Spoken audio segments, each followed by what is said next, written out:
If you're looking for a role that's a nice upgrade from Rifleman, or just wanting to be able to provide a little bit more firepower to your squad while still being able to advance at a steady rate, then the Automatic Rifleman role may be for you. The Automatic Rifleman's role in Hell Let Loose is unique in the weapons and purpose it brings to the battlefield, being both highly mobile combined with being capable of providing suppressive fire. The Automatic Rifleman role takes some of the great aspects of both the Rifleman and the Machine Gunner roles and combines them, serving as a unique hybrid between the two roles. My name is Nutsent, and thank you for joining me in my guide that covers the Automatic Rifleman role inside of Hell Let Loose. Before I start discussing the details of this role, I want to provide a quick disclaimer by stating I'm not trying to tell you how to play the game. This guide is designed to cover the Automatic Rifleman role in detail, as well as give some tips and tricks that I've personally learned from my experience inside of the game. Additionally, I'm going to cover a lot of similar information regarding suppression mechanics and tactics found inside the role guide on my Machine Gunner class, which you can watch by clicking here or the link inside the description of the video. With that being said, let's start off this guide with talking about a brief overview of the Automatic Rifleman role and its unique placement inside of the game. As I mentioned previously, my opinion is that the Automatic Rifleman role is a good buffer zone in between Rifleman and Machine Gunner roles. I'm not implying that one class is necessarily better than the other, it's highly situational. As an example, the Automatic Rifleman class is a lot more mobile than the Machine Gunner class, since the machine guns need to be deployed on bipods in order to accurately use the weapon.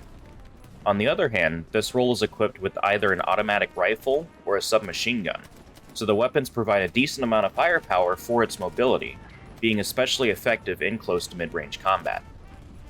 Due to this situation, the Automatic Rifleman role has the ability to advance on objectives and move right alongside their squad mates, while still having the ability to provide suppressive fire if needed.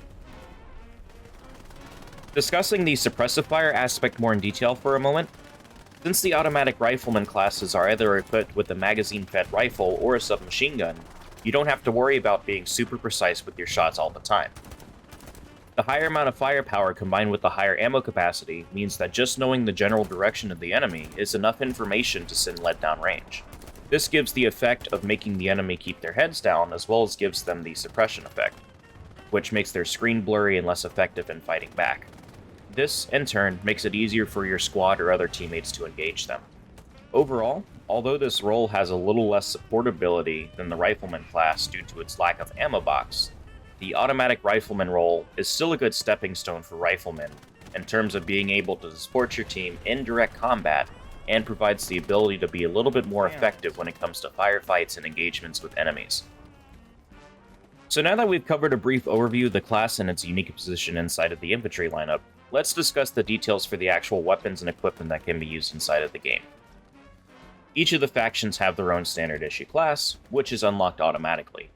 While the purpose of this class inside the game is overall similar, the weapons from each of the different factions are quite different in terms of functionality.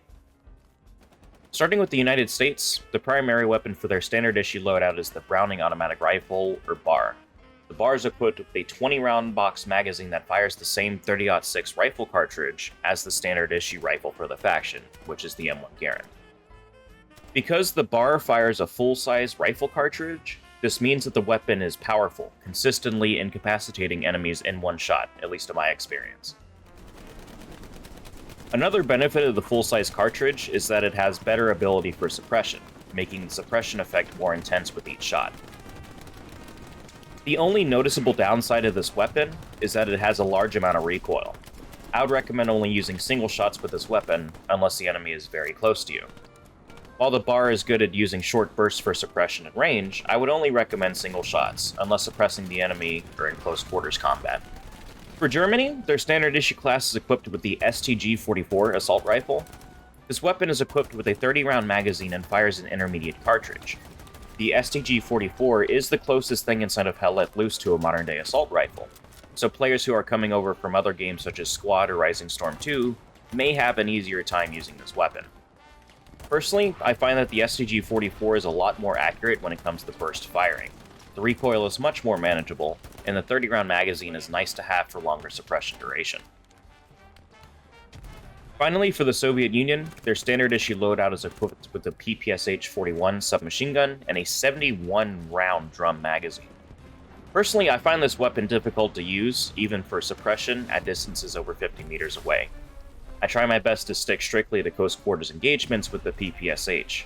I partially feel that the choice for the PPSH for the primary weapon was unusual, but if I had to guess, the PPSH-41 was chosen because the Soviet Union faction as a whole lacks fully automatic rifle caliber weapons that aren't full-fledged machine guns. While the Soviet Union does have the SVT-40 self-loading rifle in their arsenal, I can understand the decision being made not to use it, because the SVT isn't capable of fully automatic fire. The standard issue loadout is currently the only loadout for the Soviet Union. Other than the primary weapons, each of the standard issue classes are equipped with fragmentation grenades for taking out groups of enemies. They are also equipped with a building hammer, which allows this class to assist with building defensive structures, nodes, or any other deployable that can be built or upgraded, providing that there are supplies nearby. Moving on to the second loadout. The second loadout for the United States and Germany is called Veteran. Veteran is unlocked at Automatic Rifleman level 3, and differs quite a bit in terms of purpose from the standard issue. The primary weapon for the United States is the Thompson submachine gun, while the primary weapon for Germany is the MP40. The other equipment for this loadout is similar to the standard issue, but with the veteran class having smoke grenades instead of fragmentation grenades. I use this loadout personally for offensive pushes where smoke grenades are handier, such as having the push through wide open areas like Omaha or Utah Beach. Additionally, the submachine guns are very useful in close quarter situations, such as room clearing on the Caratan map. As for suppressive fire, I feel that the automatic rifles have an advantage over the submachine guns, because the rifles can shoot more accurately for longer distances. However, both the submachine guns are still great for close quarter suppression. Germany has a third loadout that I'll discuss briefly. This loadout is called Paratrooper, and this class is identical to the standard issue, with the exception of the primary weapon. Instead of the STG-44, the Paratrooper loadout is equipped with the FG-42 automatic rifle. This weapon is similar to the BAR, as it's a rifle caliber magazine-fed weapon. The Paratrooper class is unlocked at Automatic Rifleman level 6. So now that we've talked about an overview of the Automatic Rifleman role and the weapons and equipment that can be used, let's move on to some tips and tricks that I've personally learned during my experiences inside of the game. My first tip is to make sure you know how to resupply ammo. While the Automatic Rifleman role does have increased firepower, their ammo is still limited, and you'll likely run out of ammunition at some point, especially if you're suppressing. The Rifleman, and sometimes the support role, have ammo boxes that can resupply other teammates. The icons for these roles look like this. If you're ever in a situation where you need ammo, be sure to find one of these roles and ask if they have any ammo boxes. Additionally, starting in Update 12, commanders have the ability to order ammo drops anywhere on the map. Similar to supply drops, the ammo drops from a parachute and can replenish all medical, firearms, and explosive ammunition for a total of 12 people. My second tip is to use bursts or single shots when attempting to suppress enemies instead of keeping the trigger held down. As I mentioned previously, fully automatic fire becomes inconsistent and inaccurate at range, so it's more effective to use controlled bursts to make sure the rounds stay on target. My third tip is to not be afraid to engage enemies in close quarters combat. While at least the automatic rifles have the ability to pick off enemies at mid to long range, keep in mind that all of the weapons of the Automatic Rifleman role have fully automatic fire capabilities that are comparable to the submachine gun and outperform standard infantry rifles of all factions. My fourth tip is to ensure that you're in good contact with your teammates. Hell Let Loose is a game that's centered around teamwork and communication, which in my experience makes the game a lot easier to play.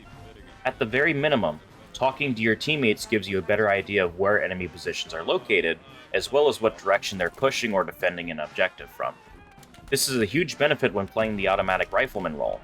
In my experience, trying to be a lone gunner with this class doesn't work well, and will serve just as effectively as a rifleman. My final tip is in regards to suppression. Since Update 12 and the new night maps were released, it has been easier to see muzzle flashes from enemy positions. Keep an eye out for muzzle flashes and other enemy movement. This information can be critical for knowing where to apply suppressive fire. And that's all I have for you guys. Thank you for watching this video and for your support. If you did like the guide, I ask that you leave a like on this video. Leaving a like helps with YouTube's analytics, and it also shows me that you enjoyed the content. If you have any questions, feedback, or just want to talk about the role in general, please feel free to leave a comment. I enjoy reading and responding to my YouTube comments. Aside from these role guides, I also post Hell Let Loose gameplay content, as well as I'm starting to live stream, so please subscribe to the channel if that's something you may be interested in, so you'll receive a notification whenever they happen. Thank you again for watching, and I hope you enjoy your time inside of Hell Let Loose.